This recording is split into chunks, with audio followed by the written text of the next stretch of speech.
Hello everyone. आज हम एक और महत्वपूर्ण सेल ऑर्गेनल के बारे में जानकारी लेने जा रहे हैं, जिसको हम कह सकते हैं न्यूक्लियस के बाद की सबसे बड़ी फैक्ट्री है सेल के अंदर की। और इस फैक्ट्री का काम भी यूनिक है। ये फिनिश्ड प्रोडक्ट बनाने का काम करती है ये फैक्ट्री। तो गोल्जी कॉम्प्लेक्स या गोल्जी बॉडी या डिक्टियोसोम, प्लांट में डिक्टियोसोम के नाम से जाने जाने वाला ये ऑर्गेनल अपने आप में अनूठा है, अद्भुत है। ये डीएनए और आरएनए को छोड़ करके जो भी प्रोटीन का फॉर्मेशन होता है सेल के अंदर, उस प्रोटीन को फाइनल प्रोसेसिंग यही करता है। लिपिड का प्रोसेसिंग करता है, कार्बोहाइड्रेट सब्सटेंसेस का प्रोसेसिंग, यानी कि जो भी सब्सटेंस सेल के द्वारा बनाया जा रहा है उसकी ये फाइनल प्रोसेसिंग करता है, मॉडिफाई करता है, सॉर्ट आउट करता है और अपने गंतव्य की तरफ भेजने का काम करता है। ठीक है, ये है Golgi complex. Golgi complex one of the most unique organelles found inside a cell. Golgi complex वैसे तो एंडोप्लाज्मिक रेटिकुलम से प्रोड्यूस होने वाले समस्त केमिकल्स का मॉडिफिकेशन करता है, और कुछ थ्योरीज ये भी सजेस्ट करती हैं कि कभी किसी काल में इवोल्यूशन के पैटर्न में एंडोप्लाज्मिक रेटिकुलम से ही डेवलप हुआ गोल्जी कॉम्प्लेक्स, क्योंकि दोनों का स्ट्रक्चर मिलता जुलता है। Endoplasmic reticulum first stage production करता है, तो गोल्जी कॉम्प्लेक्स उसका फाइनल स्टेज प्रोसेसिंग करता है। आइए थोड़ा सा और डिटेल में समझते हैं इसकी डिस्कवरी और इससे जुड़ी बाकी की बातों के बारे में। गोल्जी कॉम्प्लेक्स को या गोल्जी बॉडी को 1898 में ढूंढा गया था। काफी पुराना सेल ऑर्गेनल है, मतलब न्यूक्लियस के बाद आप मान के चलें कि this was one of the major discoveries. 1831 में न्यूक्लियस, रॉबर्ट ब्राउन, एंड 1898 में इटालियन न्यूरोलॉजिस्ट कैमिलो गोल्जी ने इसको ढूंढा था। न्यूरोलॉजिस्ट यानी कि न्यूरॉन्स को लेकर के डील करते थे, और इनमें जानने की इच्छा थी कि बाकी के जीवों में कैसे न्यूरॉन्स किस तरह से काम करते हैं। तो काम करते करते अलग अलग ऑर्गेनिजम्स के ब्रेन को स्टडी करते करते ये पहुंचे उल्लू के ब्रेन की स्टडी करने। बार्न आउल, उल्लू के ब्रेन की स्टडी इन्होंने जब करी तो पाया कि उल्लू के ब्रेन में जो पुरकेंजी सेल्स थे सेरिबेलर कॉर्टेक्स में ऑफ द बार्न आउल, उसमें जब इन्होंने ढूंढा तो इनको मिला एक अनोखा स्ट्रक्चर। वहीं से इन्होंने उस पर रिसर्च करना शुरू किया और पाया कि ये तो एक अलग ही स्ट्रक्चर है जो फाइनल प्रोसेसिंग करता है। एक और बड़ी इंपॉर्टेंट बात, बाकी सेल्स में इतना अच्छी क्वांटिटी में या अच्छी अच्छी अच्छी क्वालिटी में ऑब्जर्व करना थोड़ा सा मुश्किल काम है, क्योंकि कोई भी ऑर्गेनल वहीं ज्यादा दिखाई देगा जहां उसका कार्य अधिक है। ठीक है ना। तो आप देखिए Purkinje cells of the cerebellar cortex of the barn owl, cerebellar cortex, cerebellum है ना, उसके ब्रेन में बार्न आउल, तो ब्रेन में सिग्नल्स का आदान प्रदान काफी ज्यादा होता है, ब्रेन के अंदर एक्टिविटीज चलती रहती हैं, यानी कि सेल्स काफी एक्टिव होते हैं, तो वहां पर इन्होंने देखा। ठीक है, and for this discovery he was awarded the Nobel prize in 1906। ये हैं कैमिलो गोल्जी, जिनके नाम के ऊपर गोल्जी बॉडीज नाम दिया गया या गोल्जी कॉम्प्लेक्स नाम दिया गया इस पर्टिकुलर ऑर्गेनल का। देखने में इस ऑर्गेनल को अगर आप देखेंगे तो आप देखेंगे कि ये इस तरह का कुछ स्ट्रक्चर सा बना हुआ है। सेल के एक कॉर्नर पर, सेल के एक किनारे पर इस तरह का कुछ स्ट्रक्चर आपको देखने को मिलेगा। आप कहेंगे ये क्या है? स्ट्रक्चर्स, बोरी जैसे स्ट्रक्चर्स हैं। एक्चुअली क्या है कि ये जो स्ट्रक्चर्स हैं they are actually the network of different membranes हैं। इनमें मेम्ब्रेन्स का नेटवर्क है, और मेम्ब्रेन अपने आप में एक सब्सटेंस है। ये तो आपको पता ही है कि मेम्ब्रेन या प्लाज्मा मेम्ब्रेन लिपिड बाइलेयर से बना होता है, और उसके बीच में प्रोटीन चैनल्स होते हैं। इसका मतलब मेम्ब्रेन का नेटवर्क भी अपने आप में एक सरफेस है, एक जगह है। तो गोल्जी कॉम्प्लेक्स में भी ठीक इसी तरह का स्ट्रक्चर जो दिखता है, ये नेटवर्क ऑफ मेम्ब्रेन्स है। इनमें सब्सटेंसेस की एंट्री होती है और एग्जिट होती है। मान लीजिए मैं यहां पर दिखाऊं कि कोई एक सब्सटेंस यहां से एंटर कर रहा है, न्यूक्लियस इधर है, न्यूक्लियस से इधर की तरफ एंटर कर रहा है, कोई सब्सटेंस आ रहा है, इसके अंदर एंटर होता है। अगर कोई सब्सटेंस यहां से एंटर होगा तो यहां से एग्जिट नहीं होगा, बल्कि वो अंदर ही अंदर मूव करते करते मे बी इस सरफेस से एग्जिट हो रहा है। As a vesicle, surface vesicle. फिर ये वेसिकल यहाँ से जाते जाते यहाँ फ्यूज कर गया, फिर ये सब्सटेंस इसके अंदर मूवमेंट करेगा, इसके अंदर इसकी प्रोसेसिंग हो रही, फिर पता लगा यहाँ से एक वेसिकल निकला, वो वेसिकल फिर इस जगह जा करके एंटर होता है और फिर यहाँ से उसके अंदर के केमिकल की प्रोसेसिंग होती है और मूवमेंट होता है और फिर यहाँ से निकलता है, फिर इस तरह से मैकेनिज्म होता है। ठीक है, और फाइनली एक वेसिकल के रूप में फिनिश्ड प्रोडक्ट। तो ये रॉ मटेरियल था, यहां से फिनिश्ड प्रोडक्ट निकल रहा है। बातचीत में जब हम इसके बारे में पढ़ेंगे तो हम पढ़ते हैं कि भाई यहां से रिसीव होगा, यहां से एग्जिट हो जाएगा, but it's not like that कि ऐसे तीर के जैसा जा रहा है कोई सब्सटेंस, नहीं, ऐसा बिल्कुल भी नहीं होता है। ये समझने वाली बात है, अंदर ही अंदर इसके ल्यूमेन में, इसके सरफेस में जो मौजूद हैं एंजाइम्स, उनमें प्रोसेसिंग होती है। मेम्ब्रेन्स के बीच में जो ल्यूमेन है, जैसे किसी पाइप के अंदर का स्पेस होता है, वैसे ही इन मेम्ब्रेन्स के बीच में जो स्पेस है वो ल्यूमेन कहलाता है। और ये 3 डायमेंशनल स्ट्रक्चर में अगर हम देखें तो पूरा कवर्ड स्ट्रक्चर रहता है, उसके अंदर जो एंजाइम्स हैं, जो केमिकल्स मौजूद हैं, वो रिएक्शन को आगे बढ़ाते हैं और इस तरह से फिनिश्ड प्रोडक्ट का फॉर्मेशन होता है। ठीक है, कुछ कुछ आइडिया आपको लग गया होगा। अब थोड़ा सा आगे बढ़ते हैं और थोड़ा डिटेल में जानने की कोशिश करते हैं। सो गोल्जी बॉडी और Golgi complex consist of flattened disc like cisternae.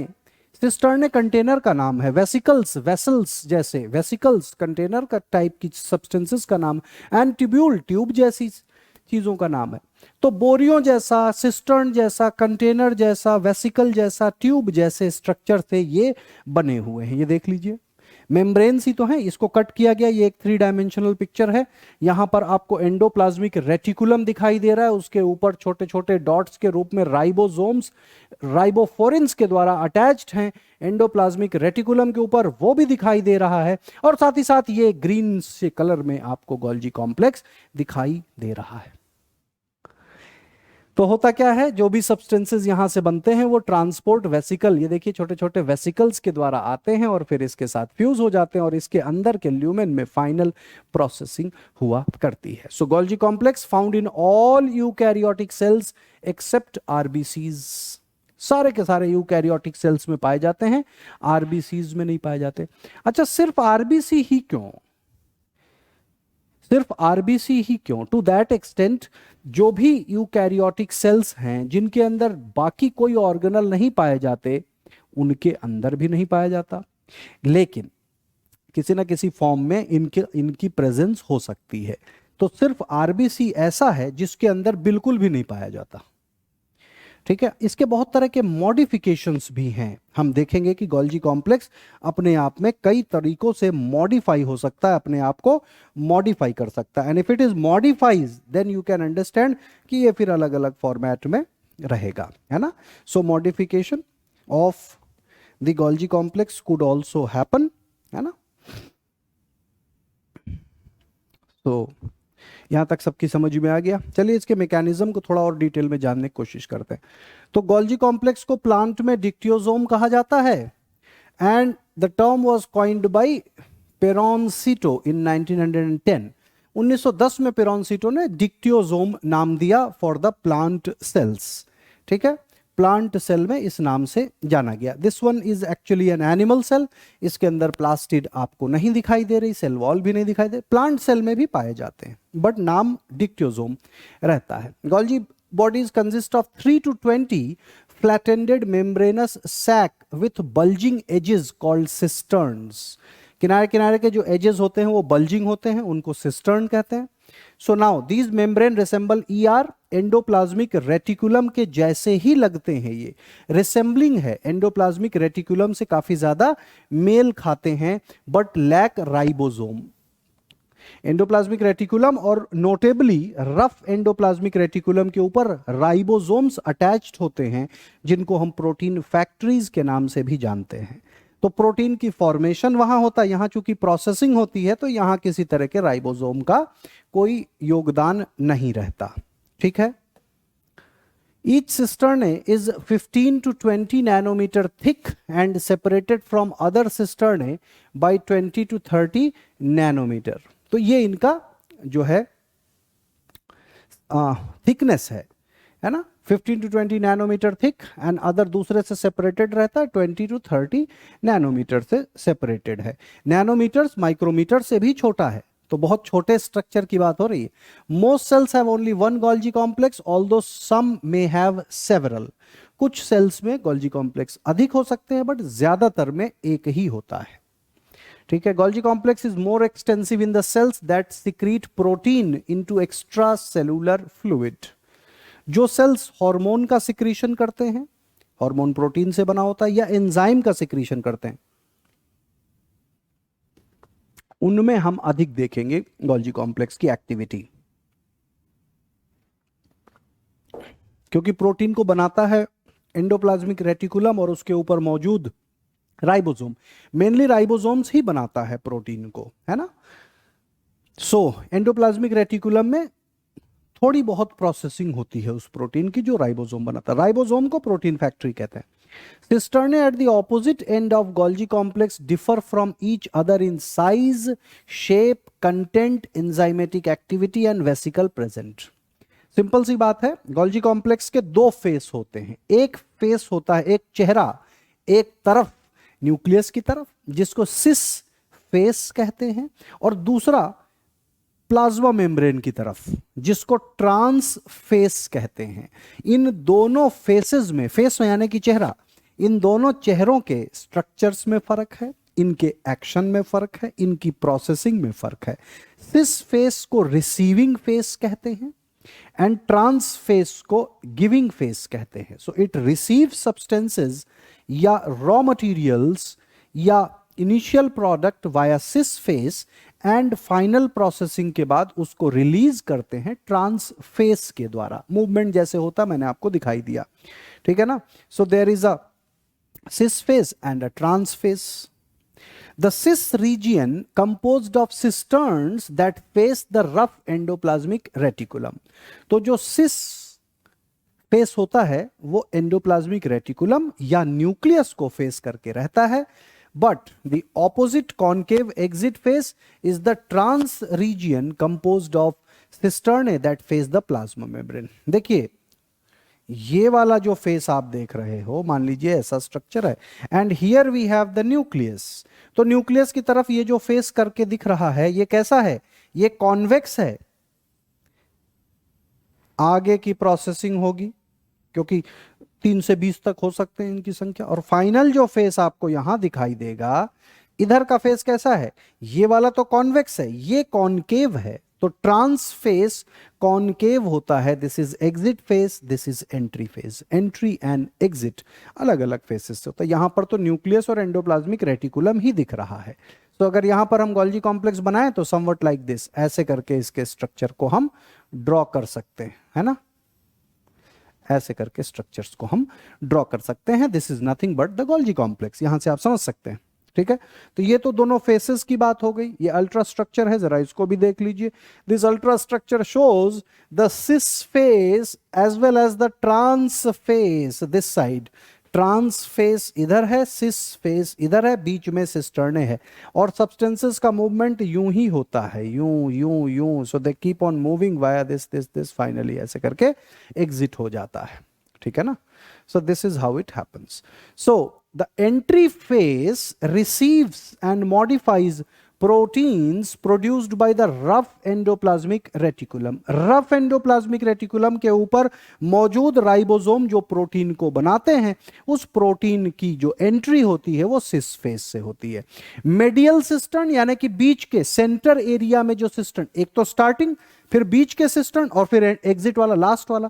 तो जो बीच के होते हैं medial cistern, they add sugar to the protein and lipids to form lipoprotein. यानी कि शुगर्स का एडिशन कर सकते हैं which is a carbohydrate component, साथ ही साथ लिपिड का एडिशन कर सकते हैं which is a fatty substance, है ना। तो हर तरह के सब्सटेंस का मॉडिफिकेशन और फाइनल प्रोसेसिंग ये करता है।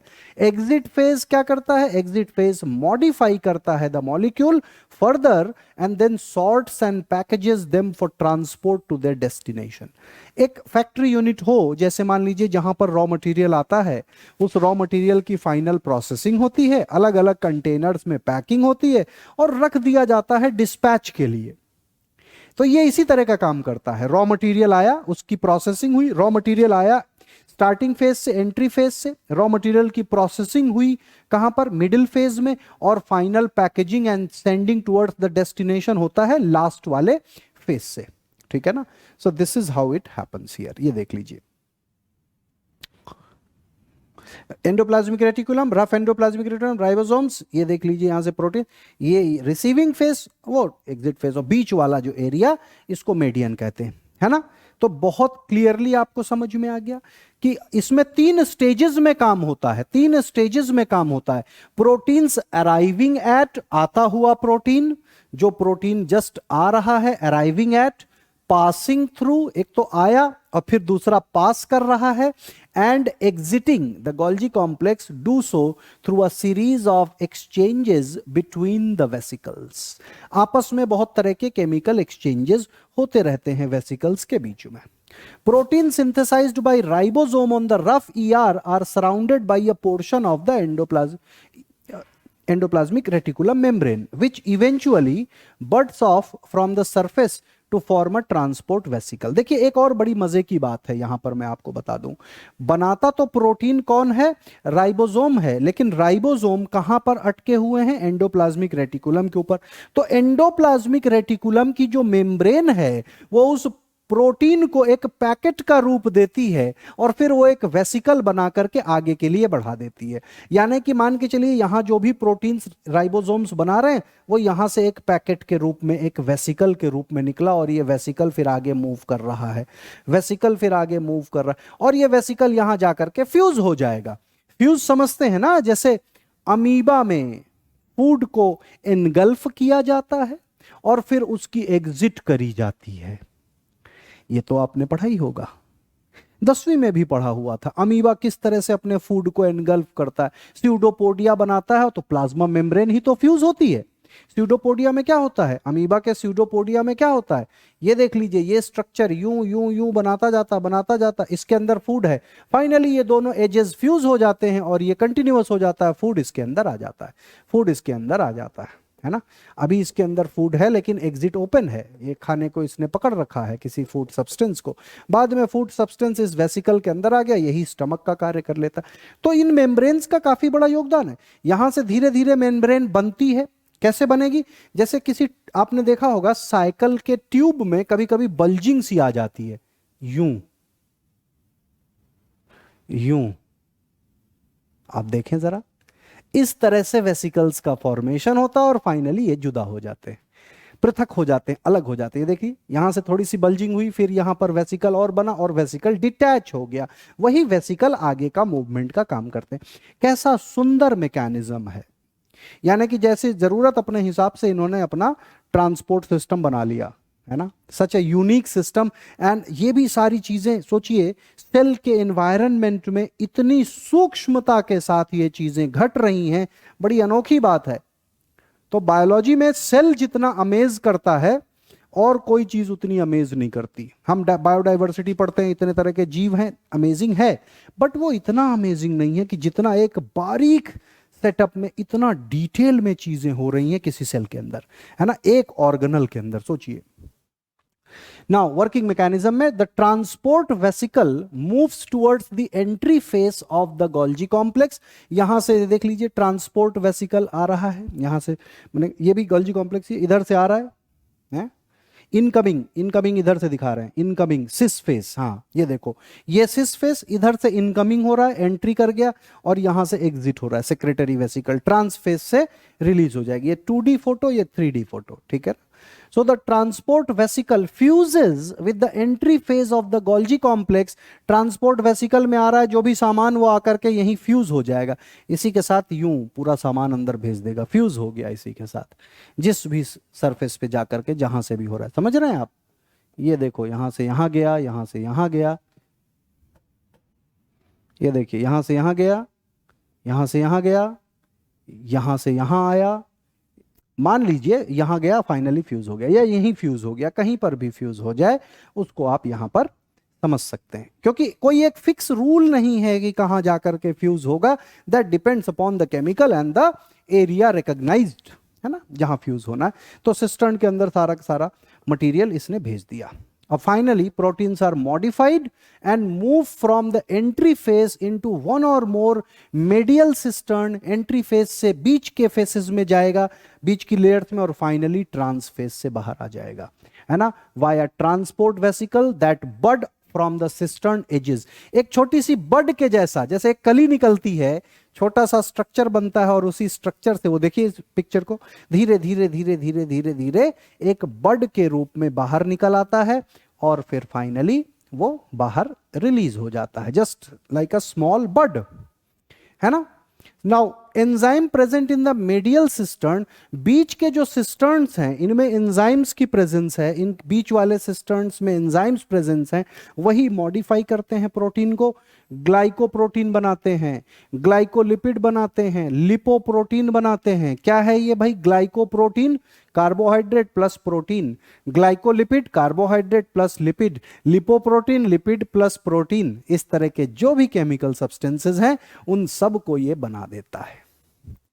ठीक है, सब कुछ इसके बीच में ही मौजूद स्ट्रक्चर में हो जाता है। The product of medial cistern move via transfer vesicle into the interior of the exit phase।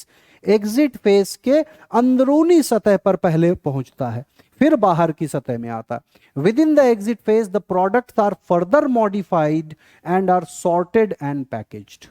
मतलब जो लास्ट वाला भी होगा ना स्ट्रक्चर, मान लीजिए ये लास्ट वाला स्ट्रक्चर है, यहां पर कोई सब्सटेंस पहुंच रहा है वेसिकल के द्वारा, तो यहां जाके इसके साथ फ्यूज हो जाएगा, है ना, यूं करके यूं फ्यूज हो गया।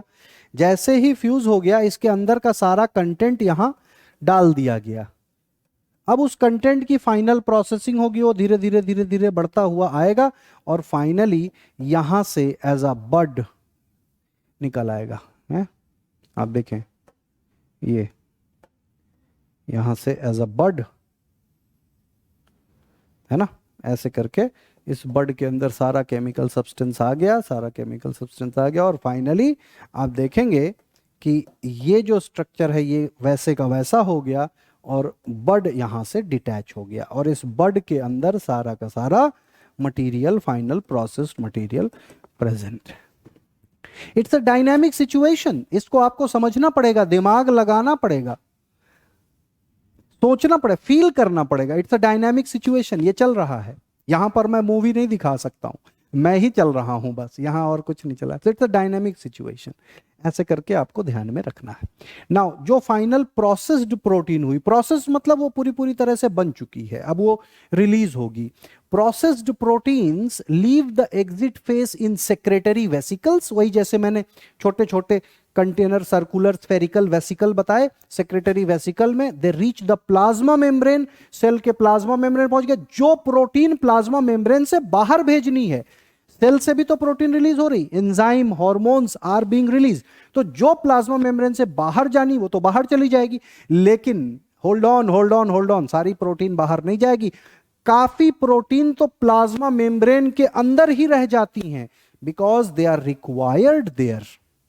इंट्रिंसिक एंड एक्सट्रिंसिक प्रोटीन्स पाई जाती हैं प्लाज्मा मेम्ब्रेन के अंदर और उसके सरफेस पर। उन प्रोटीन्स का बड़ा भारी योगदान है फोटोसिंथेसिस जैसे मैकेनिज्म में। देखिए थाइलाकॉइड मेम्ब्रेन जैसा ही होता है। हालांकि प्लाज्मा मेम्ब्रेन में जो प्रोटीन्स होते हैं वो मेनली चैनल्स बनाते हैं, एग्जिट के चैनल्स बनाते हैं, जहां से सब्सटेंसेस का मूवमेंट हो सके, अंदर और बाहर आदान प्रदान हो सके सब्सटेंसेस का। ठीक है, so they are discharged by exocytosis to the interior cell. तो दो तरह के प्रोसेस हैं, एंडोसाइटोसिस जैसे अमीबा फूड सब्सटेंस को एनगल्फ करता है, और एक्सोसाइटोसिस जैसे अनडाइजेस्टेड फूड मटेरियल को अमीबा अपने प्लाज्मा मेम्ब्रेन से बाहर भगाता है। ठीक उसी तरह से मिलता जुलता मैकेनिज्म यहां हमें दिखाई देता है, जहां हम देखते हैं कि जो सिस फेज में है वो तो इंटरनल ट्रांसपोर्ट होता है, एंडोसाइटोसिस कह सकते हैं, लेकिन एंडोसाइटोसिस नहीं है एग्जैक्ट। क्यों? क्योंकि अमीबा तो एनगल्फ करता है, ये एनगल्फ नहीं करता, वेसिकल्स आके खुद ही फ्यूज हो जाते हैं, लेकिन बाहर जब निकलते हैं तो एक्सोसाइटोसिस ही है, क्योंकि सेल के मेम्ब्रेन से बाहर डिटैच हो रहे हैं। So other processed protein leave the exit phase in vesicle that deliver their content to the plasma membrane for incorporation into the membrane. ये देख लीजिए वेसिकल, ये वेसिकल देखिए बर्ड ऑफ हो रही है और ये फाइनली डिटैच हो गई, ये यूं करके निकल रही है, फाइनली निकल के चली गई। ये देखिए ये डिटैच हो रही ना, ये वेसिकल बन रही है और थोड़ी देर बाद यहां से कट जाएगी, एक राउंड राउंड वेसिकल ही बन जाएगा। This is how the entire process will happen. ठीक है, सिंपल है, यहां तक कोई दिक्कत नहीं है। अब इस डायग्राम को देखिए और समझने की कोशिश करिए। यहां पर एंडोप्लाज्मिक रेटिकुलम से निकला हुआ सब्सटेंस इधर से एंट्री करेगा, फाइनल प्रोसेसिंग मेडियल सिस्टर्न में हुई और फाइनली यहां पर ट्रांसफेज से सेक्रेटरी प्रोटीन्स रिलीज हो रही हैं। ये देख लीजिए, ये आकर के बाहर निकल गई, तो these are being released outside. यहाँ कोई और सब्सटेंस है, ये भी सॉल्युबल प्रोटीन है, ये इसमें घुलनशील मात्रा में बाहर निकल गई। ये देखो सेक्रेटरी प्रोटीन बाहर सिक्रेट हो गई। ठीक है, तो this is the entire mechanism. जितना सिंपल हम डिस्कस करते हैं, हालांकि उतना सिंपल नहीं है, it's very complex process chemical, लेकिन केमिकल रिएक्शन के द्वारा ही मेडिएटेड होता है सारा प्रोसेस, है ना। लिविंग सेल के अंदर सब कुछ केमिकली ही हो रहा है। इट्स नॉट लाइक दैट कि सेल कुछ सोच रहा है अब सब्सटेंसेस को मूव करने दूं या ना दूं। It is all automated via chemical reactions, है ना। Golgi complex add new segments of plasma membrane. Plasma membrane अगर डैमेज हो जाए तो नए सेगमेंट को ऐड कर देता है। सेल का प्लाज्मा मेम्ब्रेन हो सकता है कुछ पोर्शन डैमेज हो, तो उस पोर्शन को रिपेयर करने के लिए गोल्जी कॉम्प्लेक्स मटेरियल भेजेगा। It modifies the number and distribution of membrane molecules, कितने मेम्ब्रेन मॉलिक्यूल हैं उनको भी रेगुलेट करता है। Finally some processed proteins leave the exit face in vesicles that are called storage vesicle के द्वारा। The major storage vesicle is a lysosome. तो लीजिए, लाइसोसोम का प्रोडक्शन भी गोल्जी कॉम्प्लेक्स करता है। Lysosome is called a suicide bag, suicide bag, है ना। सुइसाइड बैग क्यों कहते हैं? क्योंकि कभी कभी सेल को अगर किसी तरह की धक्का लग जाए, इंजरी हो जाए, तो ये फट जाता है, और फटा तो फिर सेल गया। हम डरते हैं कई बार इस बात से, एक्चुअली में ये बहुत हेल्पफुल काम करता है। जब किसी टिश्यू को डैमेज होता है, तो किसी सेल को अगर थोड़ा धक्का लग गया, ज्यादा डैमेज हो गया, इट्स बेटर उस सेल को खत्म कर दिया जाए, उसकी जगह नया सेल बनेगा। तो इसलिए ये काम तो अच्छा करता है, लेकिन नाम रख दिया गया सुइसाइड बैग लाइसोसोम को। Lysosome single membrane bound structure, जिसके अंदर बहुत सी हाइड्रोलाइटिक एंजाइम्स प्रेजेंट है with a strong acidic pH, है ना। इसको सुइसाइड बैग भी कहते हैं, स्कैवेंजर ऑफ सेल भी कहते हैं। Scavenger of cell, scavenger of cell क्यों कहते हैं? क्योंकि मान लीजिए कोई पुराना ऑर्गेनल है, खराब हुआ पड़ा है, उसमें जाकर के लाइसोसोम फ्यूज हो जाएगा और उस ऑर्गेनल का भी खात्मा कर देगा। जैसे कि कोई पुराना माइटोकॉन्ड्रिया, कोई पुराना क्लोरोप्लास्ट, कोई पुराना राइबोसोम, कोई भी स्ट्रक्चर, उसको ये खत्म करने की क्षमता रखता है। तो स्कैवेंजर ऑफ सेल और सुइसाइडल बैग भी कहते हैं लाइसोसोम को। बनता कहां से है लाइसोसोम? लाइसोसोम बनता है हमारे गोल्जी कॉम्प्लेक्स से ही। ये देख लीजिए, ये न्यूक्लियस, ये एंडोप्लाज्मिक रेटिकुलम, ये माइटोकॉन्ड्रिया, ये गोल्जी कॉम्प्लेक्स, और गोल्जी कॉम्प्लेक्स से ही निकल रहे हैं लाइसोसोम्स, जिनके अंदर हाइड्रोलिटिक एंजाइम्स हैं। तो ये लाइसोसोम्स बहुत तरह के काम करते हैं। कोई माइटोकॉन्ड्रिया पुराना हो जाए, उसके साथ फ्यूज होकर के उसको डैमेज कर दिया, रिसाइकिल कर दिया, it's a better term, damage ना करके उसके कंटेंट को रिसाइकिल कर दिया, सेल में दोबारा काम में ले लिया जाएगा, उन सारे के सारे। तो ये एफिशिएंट मशीनरी को रेगुलेट कौन करता है? Golgi complex. तो गोल्जी कॉम्प्लेक्स अपने आप में काफी महत्वपूर्ण है। इसकी साइटोकेमिस्ट्री देख लेते हैं, यानी कि ये खुद केमिकली कैसे बना हुआ है। So it has equal amount of lipid और प्रोटीन से बना हुआ है। इसमें बराबर मात्रा में लिपिड और प्रोटीन होते हैं। खुद का इसका स्ट्रक्चर लिपिड और प्रोटीन से बना हुआ है। इसमें कैरोटिनॉइड भी पाए जाते हैं, फैटी एसिड और विटामिन सी जैसे कंपोनेंट पाए जाते हैं, plus a lot of enzymes. Enzymes खूब सारे हैं। तो जरा एंजाइम्स की भी लिस्ट को देख लेते हैं। Enzymes of the Golgi complex, कौन कौन से एंजाइम्स इसके अंदर पाए जाते हैं? Glycosyl transferases, फॉस्फेटेजेस, मैनोसाइडेजेस, फॉस्फोलाइपेजेस, ऑक्सीडोरिडक्टेजेस, काइनेसेस and transferases. इन सारे के सारे टाइप्स ऑफ जो एंजाइम्स हैं इनके बारे में बायोमोलिक्यूल्स चैप्टर में आप पढ़ते हैं। क्लास 11th का बायोमोलिक्यूल चैप्टर काफी महत्वपूर्ण है। पिछले कुछ वर्षों से बायोमोलिक्यूल से ढूंढ ढूंढ कर क्वेश्चन दिए जा रहे हैं नीट के एग्जामिनेशन में, तो उस चैप्टर पर भी फोकस बनाए रखिएगा। इस बार भी आएगा, ठीक है, फोकस बनाए रखिए। अगली बार भी आएगा, उससे अगली बार भी आएगा। क्यों? क्योंकि चैप्टर ही महत्वपूर्ण है, एक क्वेश्चन तो बनता ही है। सेल से भी एक क्वेश्चन बनेगा, बायोमोलिक्यूल से भी एक क्वेश्चन बनेगा। सेल के बाद का चैप्टर ही बायोमोलिक्यूल है, फिर सेल साइकिल, सेल डिवीजन है, ठीक है ना। तो ये कुछ एंजाइम्स हैं, इनका प्रोडक्शन करता है गोल्जी कॉम्प्लेक्स। सिक्रीशन किस चीज का करता है? Protein synthesised in ER are concentrated in Golgi complex. जो भी प्रोटीन ईआर से बनी उसकी कॉन्सेंट्रेशन गोल्जी कॉम्प्लेक्स में होगी and transferred into zymogen granules. Zymogen granules क्या है? Inactive enzyme granules. Inactive enzyme को जाइमोजेन ग्रैन्यूल्स कहते हैं। को जैसे मान लीजिए हमारे स्टमक में पेप्सिनोजेन का प्रोडक्शन होता है, लेकिन पेप्सिनोजेन जाइमोजेन है, इनएक्टिव है, वो पेप्सिन में कन्वर्ट होता है एसिडिक पीएच में, है ना। तो इनएक्टिव एंजाइम को जाइमोजेंस कह सकते हैं। जाइमोजेंस के रूप में सिक्रीशन होता है, जाइमोजेन ग्रैन्यूल्स के रूप में सिक्रीशन होता है, और फाइनली हम देखते हैं कि वो एक्टिवेट हो जाता है अपने अपने कंडीशन में, है। Secretion of mucus in goblet cells. Goblet cells जो म्यूकस सिक्रीटिंग सेल्स हैं, वो म्यूकस का सिक्रीशन भी गोल्जी कॉम्प्लेक्स कराता है। गॉबलेट सेल्स हमारे स्टमक में ही होते हैं जिनमें से म्यूकस का सिक्रीशन होता है। Also connected with lipid secretion, concentration and modification of the secretary material. जो भी सेक्रेटरी मटीरियल्स हैं उन सब को मॉडिफाई करता है। Neurosecretory granules are originally synthesised in the ribosome of ER but undergo packaging in Golgi complex. Neurosecretory granules, neurosecretory कौन कौन से होते हैं? न्यूरोट्रांसमीटर्स, बहुत सारे केमिकल्स जो न्यूरॉन्स के द्वारा सिक्रीट हो रहे हैं जिनमें प्रोटीन पार्ट है, वो सब गोल्जी कॉम्प्लेक्स ही कराता है।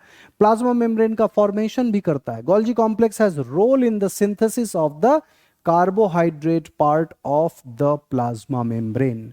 प्लाज्मा मेम्ब्रेन के कार्बोहाइड्रेट पार्ट को बनाने में, लिपिड पार्ट को बनाने में, प्रोटीन्स को ऐड करने में, सब जगह इसकी इंपॉर्टेंस है। Cell wall component like pectins and hemicellulose, plant में पेक्टिन्स पाए जाते हैं, हेमीसेलुलोज पाए जाते हैं, ये सब गोल्जी कॉम्प्लेक्स या डिक्टियोसोम के द्वारा बनाए जाते हैं। ये देखिए, ये न्यूक्लियस है, ये एंडोप्लाज्मिक रेटिकुलम और ग्रीन वाला गोल्जी कॉम्प्लेक्स है। यहां पर मैं लेबलिंग कर देता हूं, this is nucleus, nucleus, this is ER endoplasmic reticulum, and this one is nothing but the Golgi complex. Golgi complex. This is Golgi complex. I hope you got it now. ठीक है, तो ये हो गए इसके functions. Acrosome formation, one of the most important function which is attributed to the Golgi complex. Human sperms, sperms of the mammals, sperms of the birds. Sperms जहां पर भी देखते हैं ज्यादातर हम उनमें एक एक्रोजोम टिप देखते हैं। तो ये जो एक्रोजोम है which is at the tip of a spermatozoa, that acrosome tip of the spermatozoa is actually modification of the Golgi complex. ऐसे करके है ना स्पर्मेटोजोआ, ये मिडिल पीस हो गया, and then finally it tapers to a tail, है ना। Finally it tapers to a tail। यहां पर माइटोकॉन्ड्रिया की प्रेजेंस होती है जो मोटिलिटी प्रदान करते हैं, और एक्रोजोम जो है यहां पर, ये जो टिप एरिया है, it has got chemicals like hyaluronidase, जो ओवम के पास जब जाता है तो कोरोना रेडियाटा के सेल्स को पेनिट्रेट करने के लिए हायाल्यूरोनिडेज नामक केमिकल को रिलीज करता है। ये acrosome in fact is a modification of Golgi complex. यहां पर इसका जेनेटिक मटेरियल है स्पर्मेटोजोआ का, हेड में डीएनए है, this is the DNA part and this is the acrosome. तो इसको हम यहां पर लिख लेते हैं, टिप ऑफ द स्पर्म और acrosome, acrosome. So acrosome present in the spermatozoa is derived from Golgi bodies. Acrosome भी Golgi body से ही derive होता है, ठीक है, and that is why it has great potency. Enzymes है. Lysosome formation, primary lysosomes are formed by Golgi complex. Lysosome भी कई level के होते हैं, तो शुरुआती दौर का जो लाइसोसोम है वो Golgi complex से ही बनता है, बाकी की प्रोसेसिंग अपने आप होती रहती है. Activation of mitochondria is also another important role. So the Golgi complex activates the mitochondria to provide the ATP to be utilized in the respiratory cycle, nervous transmission and the synthesis of protein and nucleic acid. कुल मिलाकर के जितने भी हमने properties देखी, हमने characteristics देखे यहाँ पर, वो सब गोल्जी कॉम्प्लेक्स इसलिए करता है क्योंकि उसका काम क्या है, modification, sorting, packaging and transportation का कार्य करता है. सो गोल्जी कॉम्प्लेक्स एक बड़ा ही अनोखा फाइनल प्रोसेसिंग करने वाला यूनिट सेल के अंदर जो एंड प्रोडक्ट या फिनिश्ड प्रोडक्ट्स को बनाने में महारत हासिल रखता है. तो ये था हमारा Golgi complex from the cell. और कौन सा सेल? ध्यान रहे, we are talking about the modern eukaryotic cell. Prokaryotic cell में गोल्जी कॉम्प्लेक्स नहीं पाया जाता. So that's all. Take care. Bye bye.